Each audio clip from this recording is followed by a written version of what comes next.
Welcome to the webinar, Tag in Action, Trauma-Sensitive Schools Training Package.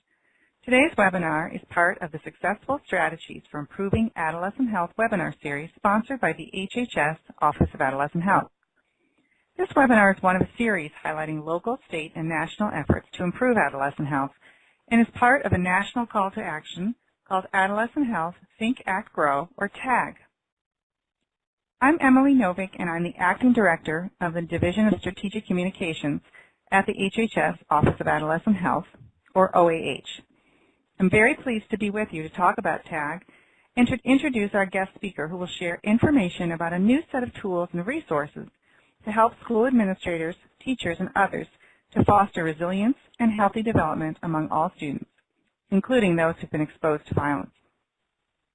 This webinar highlights an exciting new resource, Trauma-Sensitive Schools Training Package, developed by the U.S. Department of Education's National Center on Safe, Supportive Learning Environments. Today we're joined by Kathleen Guarino, a Technical Assistant Specialist with the National Center on Safe, Supportive Learning Environments. Before I turn it over to Kathleen, I'd like to provide you with an overview of OAH and TAG. The Office of Adolescent Health is located in the U.S. Department of Health and Human Services. OAH was first funded in 2010 and charged by Congress with developing a national plan for improving adolescent health. OAH has used its limited resources and the input of experts to synthesize what we know about what works and spur action in support of adolescent health. The TAG call to action is a first response to that charge. With this webinar, we're pleased to highlight a new national resource available to schools across the country. Ms. Guarino will describe the different components of the training package and how it can be used to help administrators, teachers, and others understand trauma and its impact on students. Importantly, the training package is designed to foster resilience for students and staff.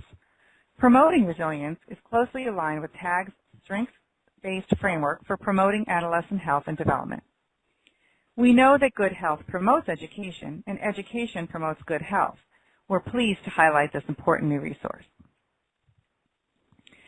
TAG builds on the collective work and insights of many professionals, researchers, and family members who know what it takes to promote the health and healthy development of America's 42 million adolescents. Teens are generally healthy, and yet there are many missed opportunities to promote adolescent health and to intervene promptly as challenging health issues emerge in adolescence and young adulthood. TAG is a comprehensive, strengths-based, positive youth development approach to adolescent health, rather than a risk-based approach. TAG is designed to help young people reach their full potential as healthy, productive adults. With TAG, we hope to spur action across multiple groups of professionals and organizations and in communities that all share a common interest in promoting adolescent health. Stakeholder engagement is a core tenet that drives all aspects of TAG and reflects our understanding that many determinants of adolescent health lie outside the healthcare system. The goals for TAG are the following: raise awareness about the importance of adolescent health, engage stakeholders, youth-serving organizations, and caring adults, get adolescent health on the national agenda, and spur action. Long-term, TAG contributes to achieving the Healthy People 2020 objectives for adolescent health developed by HHS. You can learn more about TAG and the 5 essentials for healthy adolescents on the OAH website. Before we begin, we'd like to point out that the content and views in this next portion of the webinar do not necessarily represent the official policies of the Office of Adolescent Health or of HHS. I'm now pleased to turn things over to Kathleen, who will share information about the Trauma-Sensitive Schools Training Package and how it can be used to address the impact of trauma, foster resilience, and support the health and healthy development of all students. Great. Well, thank you. I appreciate the opportunity to be here today and to talk about this package. We're really excited about its release. So just again, my name is Kathleen Guarino, and I work at the American Institutes for Research, where I'm a Technical Assistant Specialist for the U.S. Department of Education's National Center on Safe, Supportive Learning Environments, and where I developed the toolkit that we're going to talk about today. So for today, I really want to talk just briefly about a little bit of the background on the training package, and then give folks an orientation to the training package components and some ideas about options for using the training package in your educational environment. So the package itself is a product of the U.S. Department of Education's National Center on Safe Supportive Learning Environments, and it was really developed in response to the identified need for guidance on addressing trauma that was expressed by the 22 LEAs who received Project Prevent grants from the U.S. Department of Education to increase their capacity to identify, assess, and serve students exposed to pervasive violence. So there was a real recognition that trauma was an issue, and folks were definitely asking for strategies and tools for how to address trauma among students. We also know that nationally, unfortunately, trauma is extraordinarily common. So, you know, potentially traumatic events include things like accidents, natural disasters, or experiencing or witnessing violence, and we see that, you know, in national samples, more than 2/3 of children report experiencing some sort of traumatic event before the age of 16, with exposure to violence being a really common form of trauma. And most concerningly, we see really high rates of youth who've experienced multiple forms of victimization. And we just know that whether trauma is happening at home, whether it's happening in the community, or whether it's happening in school, schools are being affected.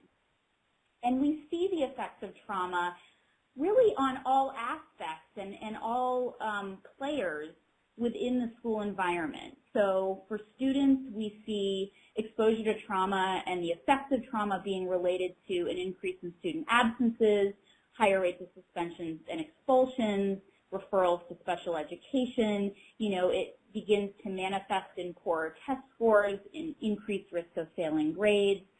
We also just see behaviorally, students are more likely to escalate. They have more challenges, you know, forming relationships. And we see that, you know, parents of kids who've experienced trauma are more likely to have experienced trauma themselves. And that can make it really difficult for school staff to engage with parents and, you know, really kind of form those relationships that are so critical to ongoing engagement. It's also, I think, really important to note the effects of trauma on school staff, which can include things like negative changes in their own motivation, performance, and well-being on the job. Unfortunately, what we see when all of us are more exposed to trauma on a regular basis is that we're more inclined to be reactive, controlling, and punitive, often in an attempt to feel in control of situations that are starting to feel out of control. And unfortunately, that can have a really negative impact on school safety and culture more generally, and ultimately an increased risk for harm, both for students and for staff, that is really at the foundation of what we're trying to avoid.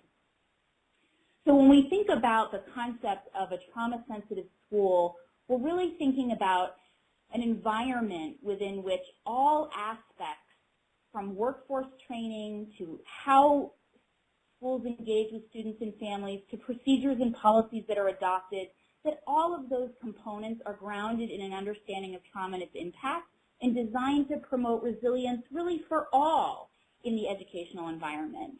And oftentimes this approach requires, you know, significant changes to the mission, culture, and practice within a school building. So when I'm talking about trauma-sensitive schools and when I talk about this training package today, the package itself is really designed at a universal or tier 1 level. So when we talk about trauma sensitivity, we're really referring in this toolkit to school-wide strategies, right, for supporting students exposed to trauma and building resilience. So I think there is a tendency sometimes to talk about trauma as it relates to schools, and the primary meaning is tier 2 and tier 3 supports. And those are really important clinical interventions that are part of a comprehensive trauma-sensitive approach. But for this package, we're really talking about practices that can be provided by all and for all within the school community. So the purpose of the training package and the components that I'm going to talk to you about today is really to provide both school and district administrators and staff with both a roadmap and the tools for adopting a trauma-sensitive approach school-wide.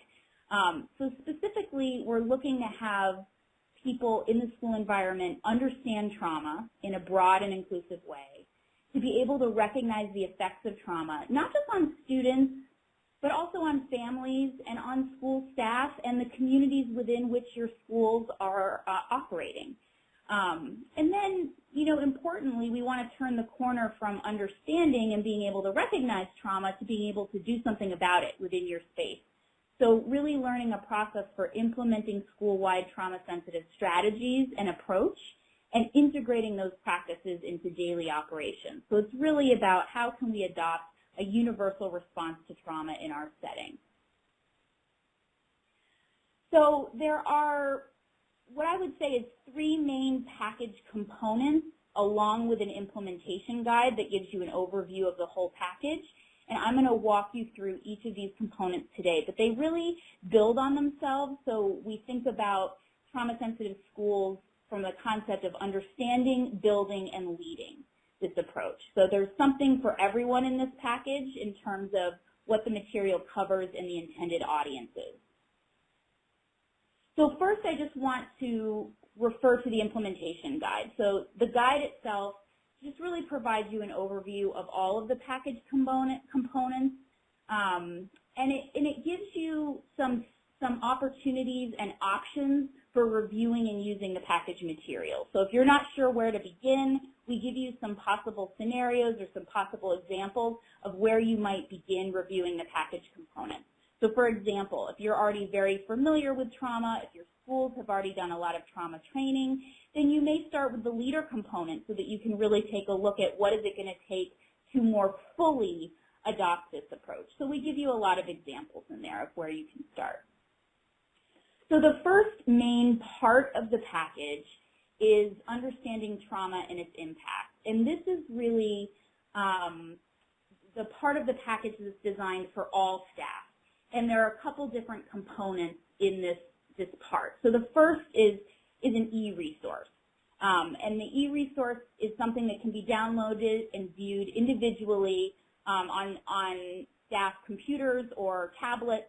And it's really designed to provide people with a comprehensive foundational understanding of what trauma is, how it's affecting students and staff, and what are the implications for schools. So this is really sort of the foundational Trauma 101. And I say to people that if you already have a Trauma 101 or have done that, I encourage you to look at the Trauma 101 materials in this package just to see if there's anything in there that you might want to use to augment what you already have. So I just want to show you what a screenshot of what the e-resource looks like. So when you go in and start, the resource itself has 4 parts. So the first is what is trauma and who's affected. The second is how do we respond to stress.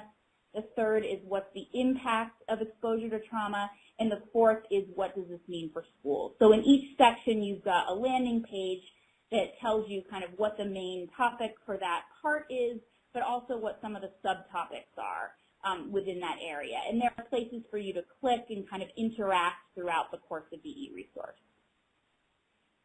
So along with the e-resource, and this was really in response to feedback that we got from the grantees about their needs, is a companion slide presentation. So we understand that people may view the e-resource individually, but we don't necessarily know how people are taking that information in or if they're able to apply it for their work.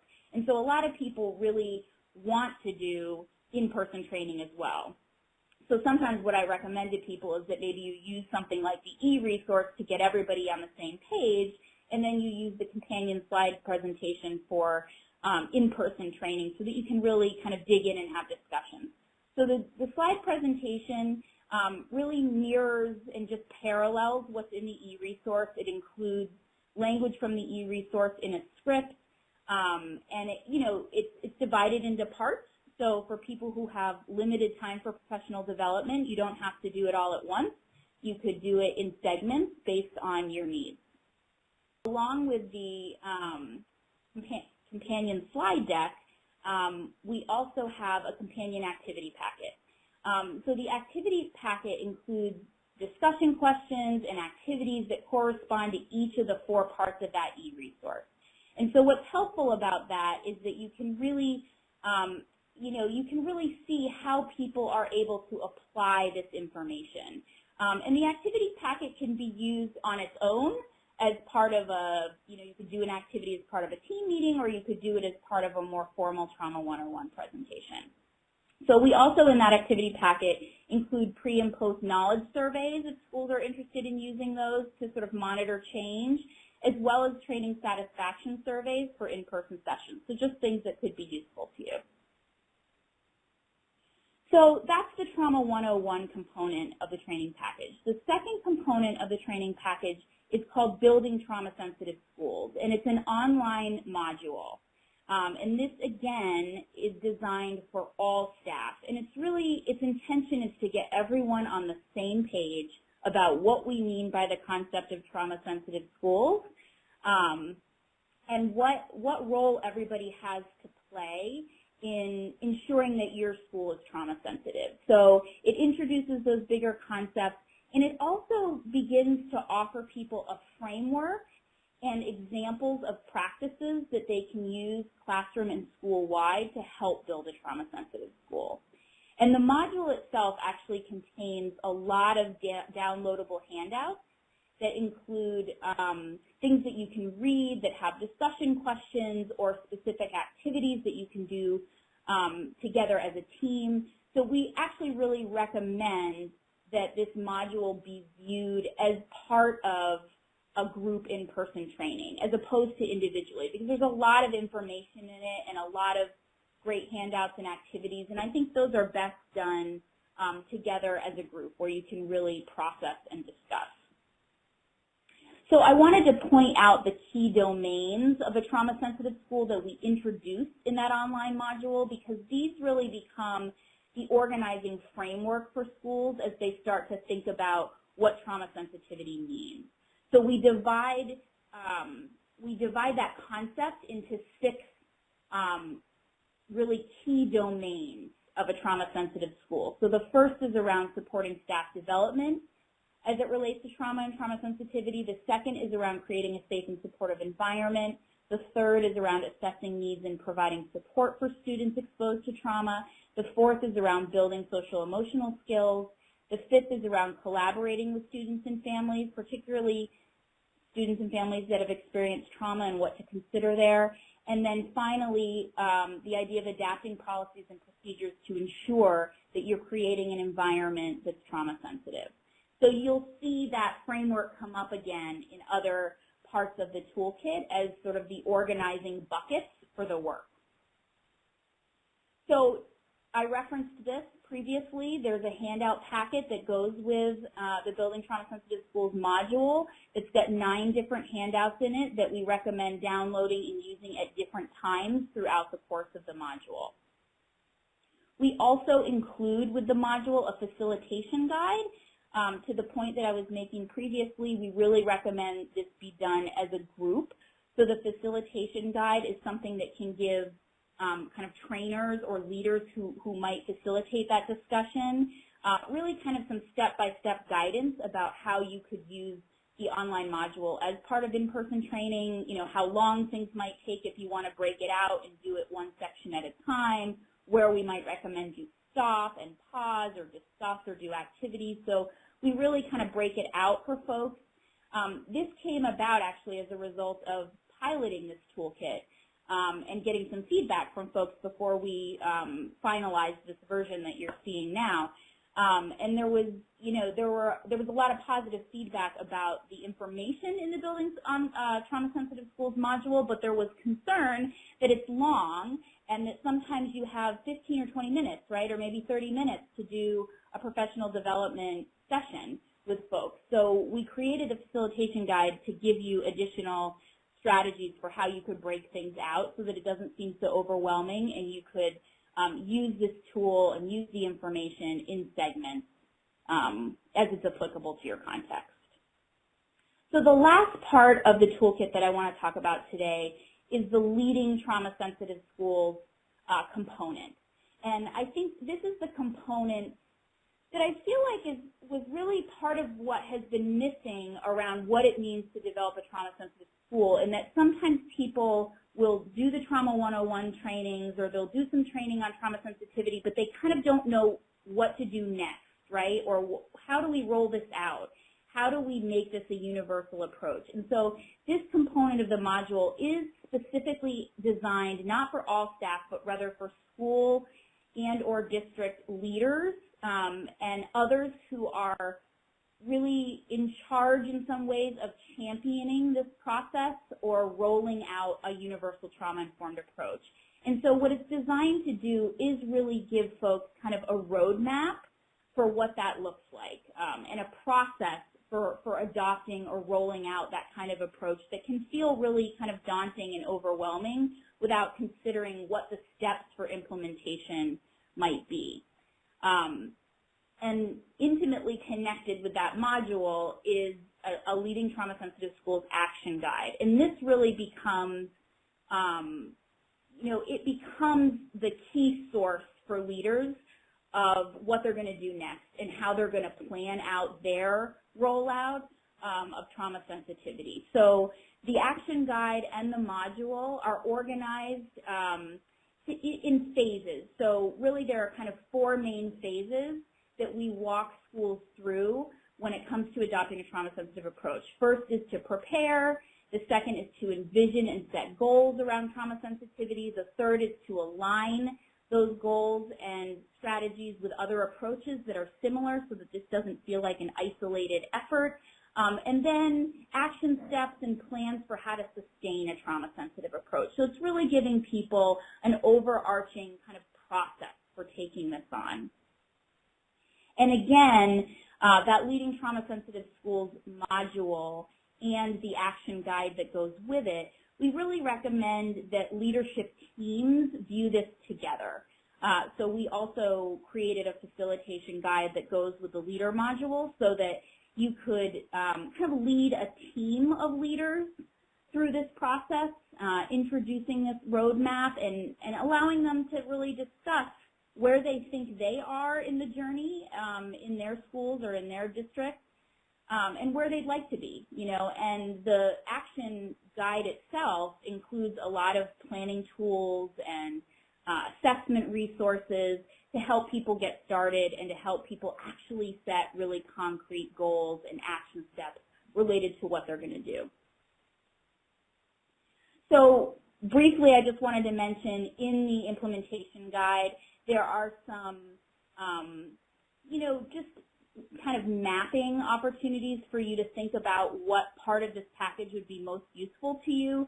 So we have a little chart in there that kind of asks you what your role is, and depending on what your role is and depending on what you want to do, we might recommend where you might start in the toolkit.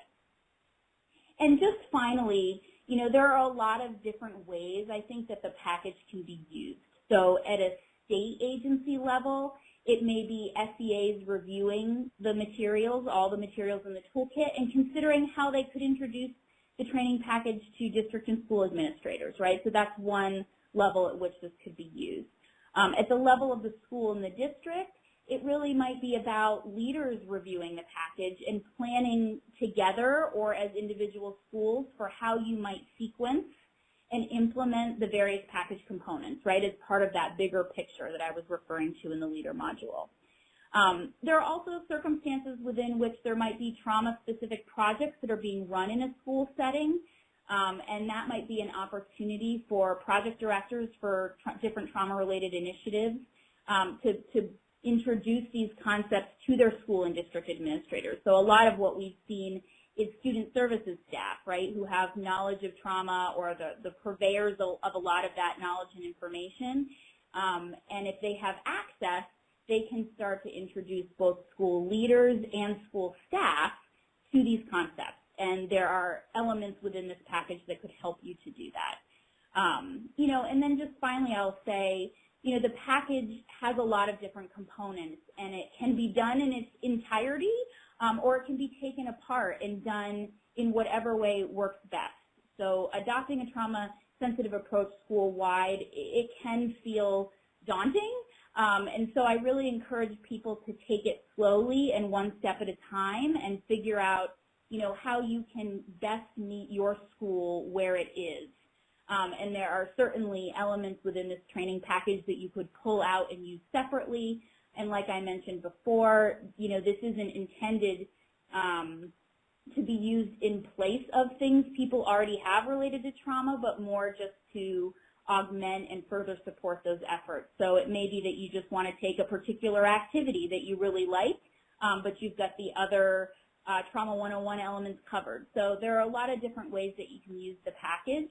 And in all cases, we've really seen and gotten the feedback that it's really useful to think about how this works and how these efforts can be aligned with other things that already exist and are related. And those might be teams or activities already existing related to school climate and culture, or positive behavioral interventions and supports teams, or if schools are already integrating things like restorative practices, really thinking about how to not reinvent the wheel, right? A lot of the principles and practices associated with trauma sensitivity are very aligned with other things that people are already doing. So just seeing how this could be an additional component or an added layer that could support what's already happening.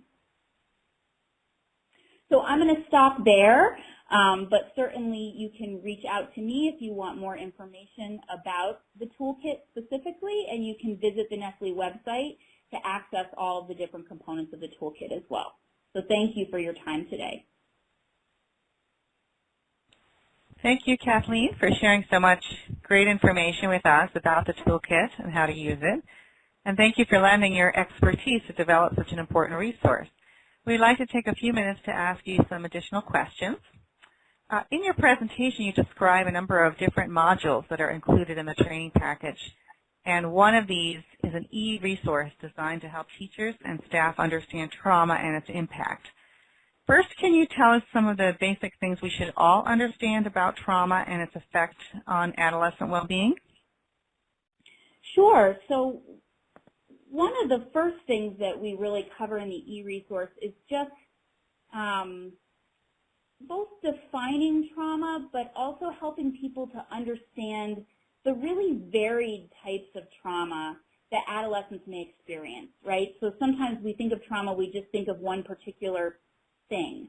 But I think it's important to consider, certainly potentially traumatic experiences that are one-time events like accidents or the loss of a loved one, but also to really understand, not just family trauma such as abuse or neglect, but the ways that community violence and exposure to community violence can be traumatic for youth, or even ways that kind of longer term or even intergenerational experiences of poverty or discrimination or oppression can really be traumatic for youth. So I think one of the basic things to understand about trauma is just what the various types of potentially traumatic events could be.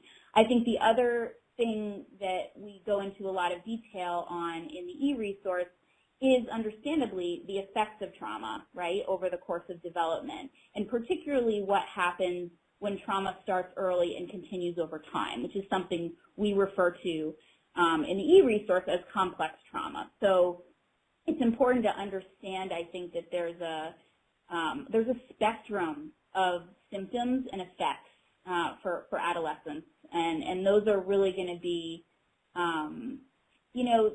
they're going to be informed by a lot of factors, including just individually who the adolescent is, what their level of coping is, what their general kind of experiences are in the world, how much support they get from adults. So I think it's helpful to know kind of what the factors are that might influence a youth's response to trauma, and then also what that looks like and how it can change the course of brain development when that trauma starts young and kids don't get the support they need. I think that's a really important concept that we're hearing more and more, obviously, about over time, that really highlights, I think, for staff the urgency of addressing trauma in schools.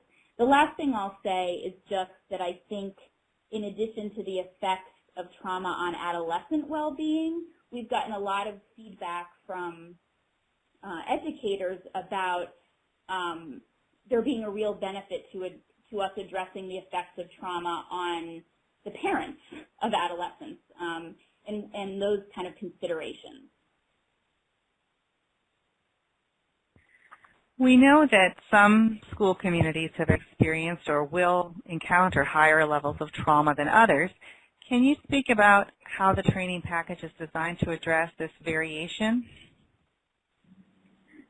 Sure. So, it's, I think, very true that some student bodies will just collectively have higher levels of trauma than others. And I think in some ways that really influences schools' buy-in to use packages like this and to adopt a trauma-sensitive approach. So, I think schools that already know they have really high levels of trauma are kind of more likely to take this on faster.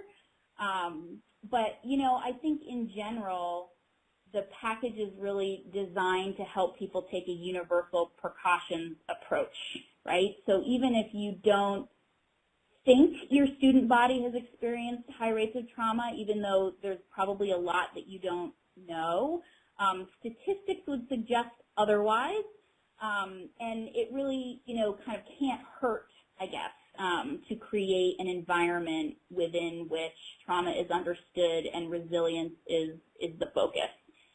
So in that case, I think, the package can speak across different environments regardless of the levels of trauma. But I will also say that it can be used differently in different contexts, right? So there may be certain elements of the package, or there may be certain levels of adoption that some schools really want to take on more than others, and I think the package accommodates for that. So there are benchmarks for trauma sensitivity that anybody can use, but how schools go about adopting the practices in the package really can be tailored to their environment or their context. What are some of the most important reasons for schools to do the work of building a trauma-sensitive school? Well, I think so. Some of the, kind of the key reasons that we highlight in the toolkit are, one, that we just are seeing really astoundingly high rates of exposure to potentially traumatic experiences in the lives of school-age youth. That most statistics would suggest that most youth are going to be exposed to some potentially traumatic experience before they graduate high school. So it's not an uncommon experience. So the high rates are one really important reason for schools to do this work. The second is that we see that trauma that goes unaddressed can have really significant consequences.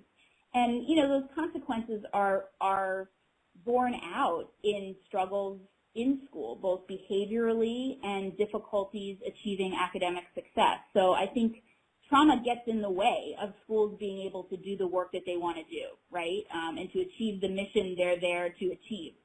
And, there's a lot of desire to prevent future challenges in adolescence and into young adulthood. And we've got some kind of key times here to address that. But trauma that goes unrecognized is likely to follow the adolescents that you're working with now into adulthood in ways that can have really significant effects for, economic success, for housing stability, for family stability in the future.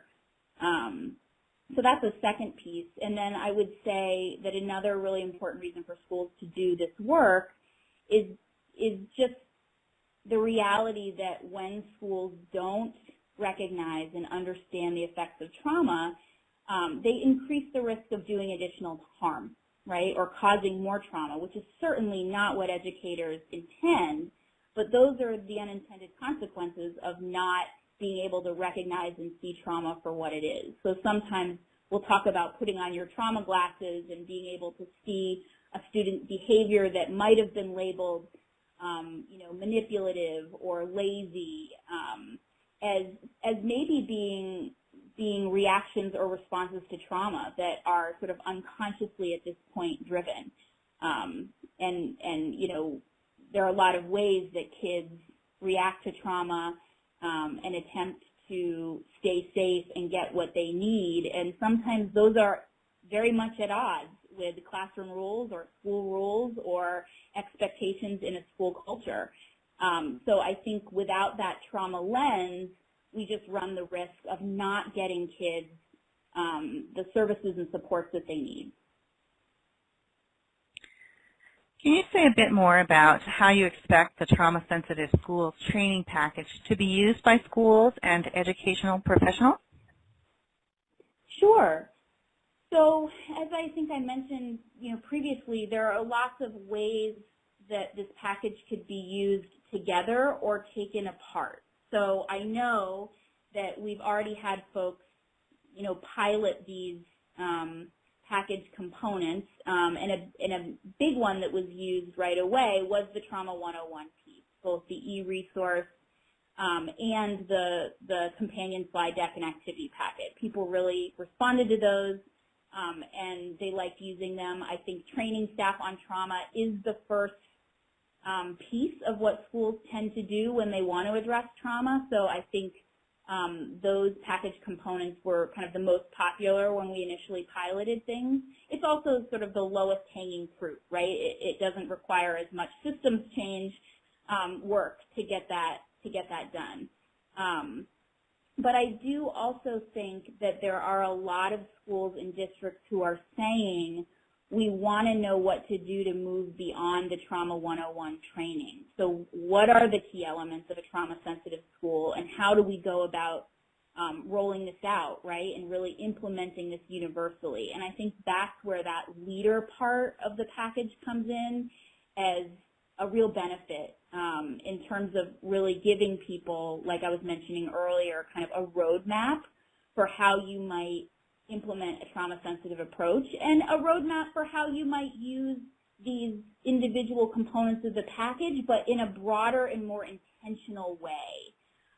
So I think the package really encourages that kind of intentionality. So, maybe not just doing a Trauma 101 training for the sake of it, but really doing it in a broader context of where are we going next, why are we doing this now, what's going to come after this. So really helping people be more intentional about what they're doing and helping leaders be more intentional, and I think helping leaders to own this, right? So school and district administrators and others who are going to champion this, they really need to be bought into it and dedicated and kind of motivated to rolling it out. So I think that there are kind of those parts of the toolkit for leaders that are really helpful in giving people some of that guidance or next steps about how to do that. So I think you could use that part in that way.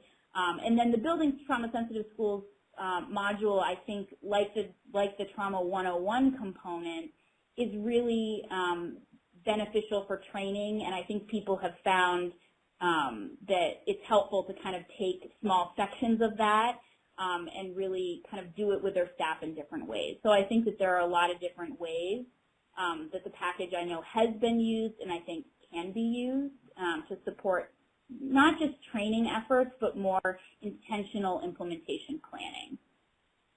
How much training needs to be completed for schools to achieve the status of being a trauma-sensitive school? That is a good question. So I think that I don't think there's, people may not like to hear that, but I'm not sure that there's an end, right? Like where we aren't and then we are a trauma-sensitive school. So I don't know that it's an amount of training, but what we did try to do in this package was to more clearly define what we mean by a trauma-sensitive school and what are the key elements in each of those domains that I referred to earlier. And I think that's our attempt to start to get more specific about this concept and what it is. And I think by doing that, schools can start to benchmark how integrated those key elements are, right? And obviously the more integrated they are and the more of them you've integrated, the further you are, I think, on your journey to being a trauma-sensitive school. But I think that, you know, there's always more that can be done. And, you know, I know in the package when we talk about sustaining things, you know, we talk about how can you reach out and form a community of learning with another school that's doing a lot in this, or across a district. You know, there are always new populations of students coming into your school that may require you to modify what you're doing or to learn about some new and different type of trauma. So I think that there are always ways that you are going to need to adapt. So I don't think there's one, you know, answer to how much training needs to be completed, but I do think in the package we're attempting to give some benchmarks that can help schools monitor their fidelity to this approach, and the more they see that, I think the better sense they'll have of, you know, kind of how far they've come and what they've achieved. Is there anything else you'd like to share with us about lessons learned in creating this important resource? You know, I think that the biggest thing that I probably want to make sure that I share is that the package itself has a lot in it.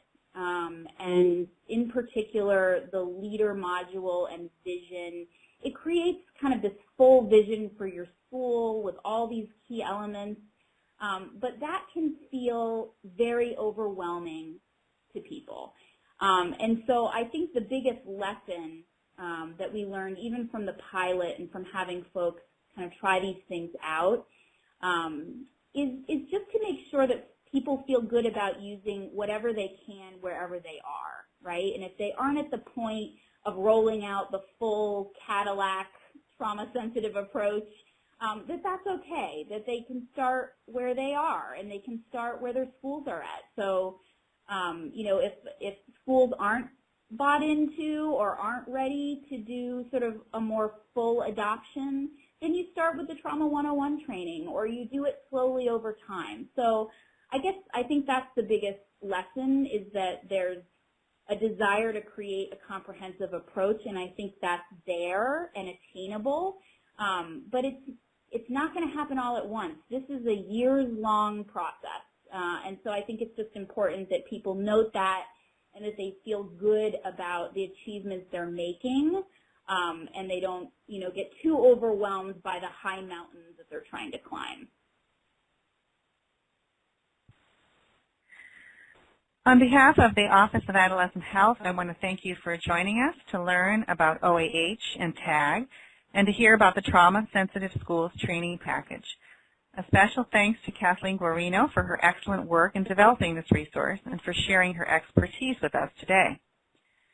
The TAG effort continues, and we invite you to get involved and spread the word about TAG within your professional networks. Here are a few of the things you can do. Visit the TAG pages on the OAH website.